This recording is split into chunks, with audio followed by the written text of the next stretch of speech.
Hi, I'm Lucas, 30 years old, settled into a calm life in a cozy Virginia town. Life's been pretty simple for me, and I like it that way. I'm an HVAC technician, own a modest two-bedroom place, and live in a neighborhood where folks still greet each other with a smile. People here wave from their vehicles, swap tools, and jump in to help whenever someone's in a pinch. It's a warm, familiar spot, and I'm the kind of guy who's always ready to lend a hand, whether it's hauling groceries, patching a dripping faucet, or cutting grass for an elderly neighbor. Nothing grand, just genuine, down-to-earth living. Right across the street are the Harpers, Jeffrey, and Sienna. I've known them for years. They always seemed like the ideal couple, a spacious, pristine home with a lawn so neat it could grace a magazine cover. We weren't close pals, but we'd share friendly nods, wave during festive seasons, or have the occasional quick chat. That day unfolded like any other. I got home around 5:30, reached for my toolbox to tighten a loose kitchen cabinet hinge, and noticed I was missing a particular wrench. I could have waited until the weekend, but I hate leaving tasks unfinished. So I decided to stroll over and see if Jeffrey had one I could borrow. As I approached their front path, something felt off. The porch light glowed, but the curtains were drawn shut. I pressed the doorbell and waited. Silence. Just as I turned to head back, the door inched open and there stood Sienna. I froze. Her eyes were puffy and red, mascara smudged across her cheeks. Her hair was a wild tangle and she wore a baggy cardigan thrown on carelessly. She looked utterly broken. "See, you okay?" I asked, completely thrown. She tried to compose herself, flashing a weak smile that faded fast. "Lucas, hi, I wasn't expecting anyone." I faltered, my mind racing. "Ask about the wrench?" "No, that'd be clueless." "Sorry," I muttered. "I was gonna borrow a wrench, but it's no big deal." "Are you all right?" Her eyes glistened again. "No," she murmured, "I'm really not." Something told me I couldn't just leave her like that. She seemed desperate for someone, anyone, and I was the one there. "Look, if you want to talk, I can stick around," I offered, a bit clumsily. "Or I can leave if you need space." She shook her head, wiped her cheek, and stepped back. "Come in if you'd like." I nodded and crossed the threshold. Their normally immaculate house felt heavy, like grief had seeped into the walls. The lights were low. A half-used tissue box sat on the coffee table next to a wine glass, partly filled, and an open bottle. Sienna gestured for me to sit. I settled in, cautious not to disrupt the delicate quiet. She sat opposite me, her hands clasped tightly. "I threw Jeffrey out," she said abruptly, her voice shattering the stillness like a dropped glass. I didn't respond right away, my stomach sank. I'd never imagined they had troubles, let alone something this drastic. "I've known for years," she continued, her tone laced with resentment about his affairs, his deceit. I brushed it off, thought I could mend things. But today I just couldn't take it anymore. I leaned in, resting my elbows on my knees. "I'm so sorry, Sienna. I had no clue." She gave a sharp, bitter chuckle, brushing away another tear. "Nobody did. I played the part, devoted wife, flawless home, perfect marriage. It was all a facade. I didn't want to be alone or feel like I'd failed." Her words hit hard. I was at a loss for words, but sometimes quiet speaks louder than anything. "You're not a failure," I said softly after a pause. "Standing up for yourself takes real courage." She stared at me as if trying to absorb the truth of it. "You're a decent guy, Lucas," she said quietly. "I've carried this for so long. Now it's out and I just feel empty." Without thinking, I reached out and gently covered her hand with mine. "You don't have to face this alone," I said. "I'm right here." She gripped my hand firmly, the first spark of life I'd seen in her since I arrived. We stayed like that for what seemed like forever, talking about everything: hurt, betrayal, the fragility of trust. She shared how Jeffrey had been unfaithful almost from the start. How she'd caught him twice but stayed, hoping he'd change. "I poured everything into him," she whispered, "and all I got back was lies." "You deserve so much more," I said, steady and certain. "Someone who values you." Her face softened slightly. "You think so?" "Absolutely," I said. "I mean it." Midnight rolled around, the wine bottle nearly empty. I stood, stretching a bit. I should head out. It's late. She rose too, walked me to the door, then hesitated. I could see her grappling with something, torn between speaking and holding back. Finally, she met my gaze and said softly, "You can stay if you want." It caught me off guard. There was no flirtation in her tone, just a raw, quiet loneliness. She didn't want to face the night alone. I gave a small nod. "Okay, I'll stay." She guided me back to the couch and I sat beside her. She leaned lightly against my shoulder as if it was her only anchor. Time drifted by. Eventually, her breathing slowed and she fell asleep against me. I sat there in the dark, wide awake, staring into the stillness, sensing that this night had changed something between us. Dawn's light slipped through the half-drawn curtains. I blinked, realizing I hadn't budged all night. Sienna was still there, asleep on my shoulder, her breathing soft and calm. I shifted my arm carefully to avoid waking her, soaking in the quiet of the house. The heaviness from last night lingered, unspoken but thick. After a bit, Sienna stirred. Her eyes fluttered open, and for a moment she looked puzzled. Then it clicked where she was. She eased back, tucking her hair behind her ear and murmuring, "I'm sorry." "No need," I said gently. "You just needed someone." She offered a faint, weary smile and stood. "I should brew some coffee." I followed her to the kitchen, the space oddly spotless despite the chaos of the night before. She moved quietly, almost robotically, spooning coffee grounds into the filter and filling the pot. I stayed silent, giving her room to breathe. When the coffee was ready, we sat at the small kitchen table, the only sounds the clock's tick and the fridge's hum. "I can't believe you stayed," she said finally, cradling her mug like it was the only warmth in the room. "I couldn't just leave," I replied. "You shouldn't have faced that night alone." She gazed into her coffee. "Jeffrey would have bailed. He always did when things got rough." I leaned back, unsure how to respond. "You deserve someone who sticks around," I said after a moment, "someone who doesn't bolt when life gets tough." She sighed deeply, shaking her head. "I don't even know what I deserve anymore. I thought I had it all planned out, the house, the marriage, the future. Now it's all in pieces." I nodded slowly. "Sometimes things have to break apart to make way for something better." She gave a small, bittersweet smile. "You sound like my counselor." I chuckled lightly.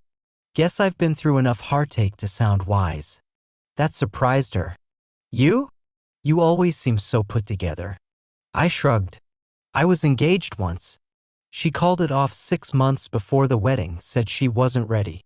I thought I'd never bounce back, but life pulls you along, ready or not." We sat in silence for a while, connected by the kind of understanding only shared pain brings. After finishing her coffee, she glanced at the door. "Feel like a walk?" "I need to clear my head."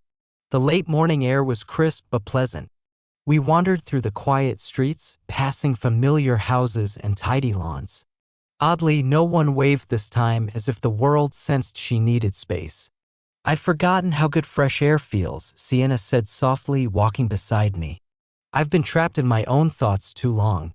I glanced at her, noticing a subtle shift in her posture, like some of the tension had lifted. "You're tougher than you realize," I told her. She gave a hesitant smile. "That's sweet of you." Our talk turned to lighter topics, favorite films, disastrous takeout meals, funny travel stories. Little by little, her laughter returned, first timid, then freer, more genuine. I couldn't help but smile watching her. "It's great to hear you laugh again," I said. "I didn't realize how much I missed it." "Same," she said. "It's been ages since I felt remotely normal." By the time we looped back to her house, she seemed different. Still weary, still mending, but no longer crushed by it all.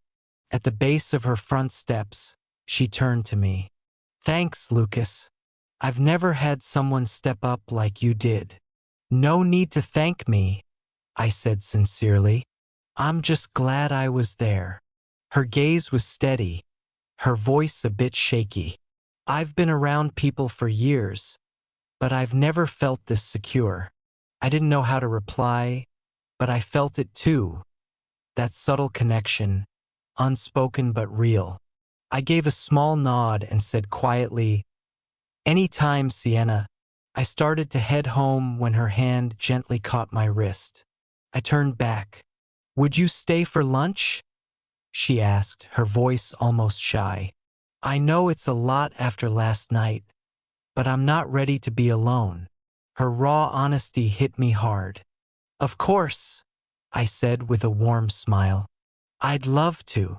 We ended up in the kitchen, side by side, tossing together sandwiches and chuckling at my terrible tomato slicing skills. We ate like old friends, the tension gone, conversation flowing effortlessly. I learned she loved gardening, hoarded vintage postcards, hated mushrooms but adored mushroom soup. Sunlight streamed through the windows, warm and golden, and it hit me. I didn't want to leave. She didn't say it, but her expression told me she felt the same. It wasn't love yet, but there was something real, forged from shared brokenness. Hours later, when I finally got up to go, she walked me to the door. "Thanks again, Lucas," she said softly. "You can't imagine what this meant." "I'm here," I promised, "whenever you need me." Walking home, a quiet peace settled over me, one I hadn't felt in ages. My life had always been straightforward, content, until now. Crossing paths with her in her darkest moment had already started to change me. I paused before shutting my door, glancing back at her house. Deep down, I knew I'd be back. The next few weeks fell into an unexpected rhythm. After work, I'd swing by to check on her, sometimes just to say hi, other times with a coffee or a small bouquet from the market. I didn't overthink it. It just felt right. I wasn't out to win her over. I just wanted to see her smile. And bit by bit, she did. The first time I brought flowers, daisies and sunflowers, she looked at them like they were the kindest gesture she'd ever received. "No one's ever given me flowers just because," she said, eyes welling up. "Well," I grinned, "someone has now." We'd often hang out on her porch, sipping coffee or lemonade, watching the world go by. Some days we chatted about light stuff, cheesy movies, odd food orders, quirky memories. Other times, we dove into deeper waters, regrets, heartaches, the scars left by misplaced trust. Sienna didn't hide her pain. Her smile was returning, but her eyes still held a cautious edge. One evening, as a spring breeze whispered through the trees, I caught her staring at her wedding ring. "If I take it off, it feels final," she murmured. I gently touched her hand. "There's no rush," I said. "Healing doesn't have a deadline." Her eyes met mine, soft and searching. "You're really good at that." "At what?" I asked, "making me feel like I can breathe again." Her words hit deep. I hadn't meant to get so invested, but each day, I cared more. It wasn't about her looks, though she was striking. It was her strength, her raw honesty, the way she could joke one moment and tear up the next. Still, I knew her heart needed gentle handling. One night, after a long stroll by the lake, we stood under her porch light. A pause hung between us, heavy with meaning. "Want to come in?" she asked softly. My heart raced. I saw the conflict in her eyes. Part of her craved connection, part was still scared. "Not tonight," I said gently. "I don't want you thinking I'm expecting anything. I'm here because I care, not to take something from you." Relief crossed her face, mixed with something deeper, almost fearful. "You're different," she whispered. "That's what scares me." I gave a calm smile. "We'll go at your speed." In the days that followed, subtle shifts began to surface. One evening, without a word, Sienna slid her wedding band off and tucked it away in a drawer. Her laughter came more freely, her smiles lingered a bit longer. She even teased me one morning when I botched a batch of pancakes beyond recognition. On a sunny Saturday, she asked if I'd help her plant some flowers in her backyard. We knelt side by side in the soil, chuckling as we struggled to stop her golden retriever, Rusty, from unearthing every seedling we just set. Rusty had taken a shine to me, trailing me like a loyal shadow. "I swear Rusty's picked you over me," Sienna quipped, dusting dirt off her jeans. I leaned back with a smirk. "What can I say? I've got the good snacks." Afterward, we sprawled on the grass, sipping lemonade and eyeing our slightly chaotic garden effort. "Thanks, Lucas," she said softly. "For what?" I asked. "For making me feel alive again." I reached out, my fingers grazing hers lightly. "Sienna, you've always been alive. You've just been trudging through a nightmare." Our gazes held, maybe a touch too long, her eyes flickering with warmth but still guarded. Her defenses weren't down yet, just softened. I eased my hand back, careful not to press her before she was ready.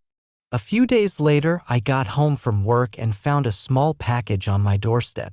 Inside was a coffee mug emblazoned with "World's Best Neighbor" in bold letters, paired with a handwritten note. "You've done more for me these past weeks than I can ever express. Thank you for showing me there are still kind souls out there." I stood there, clutching the note, a quiet warmth settling in my chest. This wasn't just neighborly anymore, I couldn't pretend otherwise. I cared for her in a way I hadn't let myself care since my heart was broken years ago. But I knew she wasn't ready to fully let me in, not yet. The next evening, we were lounging on her couch, binge-watching old Seinfeld episodes. Rusty snoozed between us, his soft snores filling the room. Sienna yawned and rested her head gently on my shoulder. "This all right?" she murmured, her voice barely audible. "Absolutely," I replied instantly. "Whatever feels good to you." Her voice quivered slightly. "I don't know where this is headed, Lucas, but I don't want you to go." I draped my arm around her, not to claim her, but to shield her. "I'm not going anywhere." In that quiet moment, something changed. We weren't just two people dodging loneliness, we were weaving something fragile, something genuine. I lingered that night, holding her close as the TV hummed softly, our conversation melting into light-hearted banter. When I finally headed out, she stood at the door, watching me leave. Her eyes held a tender glow, but uncertainty lingered. I couldn't wipe away her scars, but I could show her, slowly and patiently, what real care looked like. Crossing the street beneath the starlit sky, I found myself grinning. For the first time in years, I sensed something hopeful taking root. The following Friday, I pulled into her driveway, my heart racing, clutching 2 plane tickets. I'd wrestled for days over whether this was too bold, too soon. But my instincts won out. Sienna needed an escape, a fresh scene far from the weight of her daily life. She opened the door, her familiar weary smile still brightening the air. "Hey," she said, tilting her head. "What's with that sneaky grin?" I held up the envelope. "All right, this might sound crazy, but I got us tickets to San Diego. Just a week. No strings. Just sunshine, calm, and a new perspective." Her jaw dropped. "You're for real?" "Completely," I nodded. "I know you're still healing, but a change of scenery can help you find your breath again." She looked ready to decline, but then her expression shifted, a warm, authentic smile breaking through. "You're unreal, Lucas." "So that's a yes?" I teased. She laughed, a full, bright laugh that filled the room. "Yes," she said. "I'm in." The next morning, we caught our flight. We didn't talk much, but the silence felt comfortable, effortless, like words weren't needed. When we landed in California, the warm air enveloped us like a soft embrace. Sienna inhaled deeply and closed her eyes. "This feels right." We settled into a charming boutique hotel on the town's edge with mountain vistas and palm trees swaying gently. Our first full day was spent meandering through local shops, lingering in a quirky bookstore, and sipping iced lattes at a cozy sidewalk cafe. I kept stealing glances at her, the way her eyes sparkled at blooming desert flowers, the way she grinned at silly postcards. That evening, we dined under twinkling string lights at a quaint bistro nestled among palms and adobe. The meal was delicious, but I hardly noticed, too caught up in watching her, so at ease in a way I hadn't seen back home. Later, strolling back to the hotel under a canopy of stars, she paused and turned to me. "Thank you," she said, her voice low and earnest. "You were right, I needed this." "You deserve every bit of it," I said. That week felt like a dream we hadn't dared to imagine. Mornings were for quiet desert trail walks, just the rustle of wind and our soft steps. Afternoons, we'd laze by the pool, sipping chilled drinks, reading, or chatting about everything and nothing under the shade. One day, I caught her gazing at the horizon, her face serene in a way I'd never seen.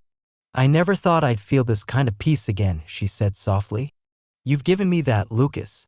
I took her hand and this time she held on. Each night, we'd try a new eatery or grab takeout to enjoy on the balcony. Watching the sun dip behind the mountains became our little tradition. Something between us was shifting. What began as friendship was deepening into something unspoken but undeniable. On the sixth day, we rented bikes and pedaled through the vibrant trails of a botanical garden bursting with color and sunlight. Sienna paused by a cluster of bright yellow wildflowers. "My mom adored these," she said quietly. She'd say, "Look for beauty even in tough spots." I stepped closer, resting a hand on her shoulder. "She'd be so proud of you." Her eyes shimmered with tears as she smiled. "I think so too. I've finally found someone who sees the real me, Lucas, not the polished facade, not the perfect spouse holding it all together." Her words struck deep. I wanted to tell her I loved her right then, but I held back. It wasn't the moment, and she was still mending. I didn't want to hurry something so true. Our final night in San Diego crept up too fast. We wandered along the resort's edge where the desert blended into the mountains. The sky glowed with fading hues of orange and gold, kissing the distant peaks. We walked in silence until Sienna stopped and faced me. "I've been dreading going back," she confessed. "But for the first time in years, I feel like I can handle it because of you." I gently took both her hands. "You did this, Sienna. I just got to walk beside you as you found your way." Her voice softened to a whisper. "I'm still afraid, Lucas. Afraid to trust again, afraid you might leave." I brushed my thumb across her hand. "I'm here to stay." Then, for the first time, she leaned in and kissed me, gentle, deliberate, brimming with quiet hope. When we parted, words felt unnecessary. Hand in hand under the stars, we both knew this trip had changed everything. The next morning, we packed quietly, but the mood wasn't heavy. It was calm, grounded, like we knew this was a beginning, not an end. At the airport, waiting to board, Sienna rested her head on my shoulder. "Lucas," she whispered, "thank you for helping me reclaim a piece of myself I thought was gone." I kissed her forehead. "This is just the start." As the plane climbed, I gazed out the window, a small smile tugging at my lips. I was ready for what lay ahead. So was she. Back home, as we navigated the small airport, I saw a change in her. The burden she once carried seemed lighter. Her steps were unhurried, unguarded, radiating a peace I hadn't seen before. The drive home was quiet, but the silence felt warm, natural. When we arrived, Rusty bounded toward us like we'd been gone for years, nearly toppling Sienna with his enthusiasm. She dropped to her knees, laughing as she hugged him. Her laughter, free, unburdened, radiant, struck me as the most beautiful sound. In the weeks that followed, our lives found a new cadence. We kept up our evening strolls, indulged in terrible takeout, and spent nights watching old sitcoms or sitting quietly on the porch. But there was a shift, a closeness, a comfort, and unspoken understanding. Neither of us wanted to let go of what we were building.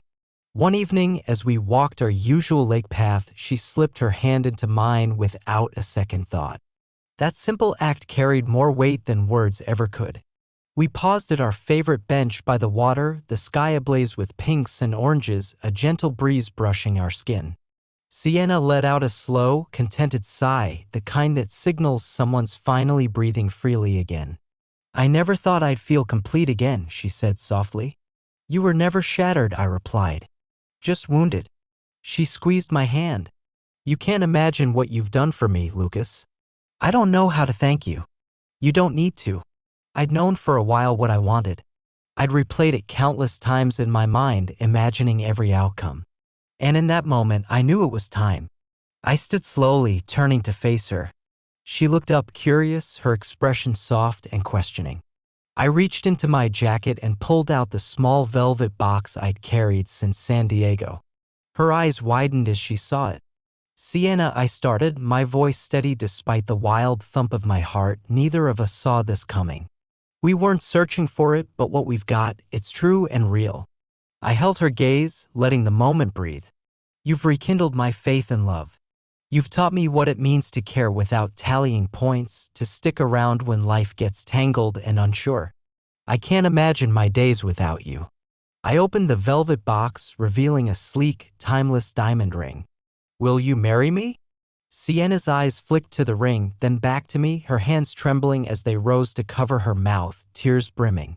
I'm speechless, she whispered, her voice quivering. Just tell me what's in your heart, I said softly. She shook her head, a teary laugh breaking through as tears traced her cheeks. You totally blindsided me. I grinned, my pulse racing. I've got a knack for that. Sienna stepped closer, brushing away tears. For 15 years, Lucas, I felt unseen, pouring my soul into a life with someone who barely cared. I thought I'd never be enough for anyone again. Then you crossed the street and handed me back my life. Her hands cradled my face, warm and sure. Yes, she whispered, her voice breaking. Yes, Lucas, I'll marry you. I slid the ring onto her finger as her tears fell unchecked, her smile radiant, alive, lighting up the dimming sky. We wrapped each other in a tight embrace, neither wanting to let go. Her head nestled against my chest, and for the first time in ages, she felt truly secure. So did I. 6 months later, we stood by the lake where I'd proposed, exchanging vows in a small, heartfelt ceremony. That bench where I'd asked her to be mine now stood as a quiet symbol of our fresh start. Rusty, our lovable golden retriever, pranced down the aisle as our ring bearer, his tail wagging furiously. Our closest friends and family gathered around as Sienna and I pledged our lives to each other under a gentle Virginia sky. I vow to love you through the bright days and the stormy ones, I told her, to be patient as you heal and to always show up. Tears streaked her face, but her smile shone through.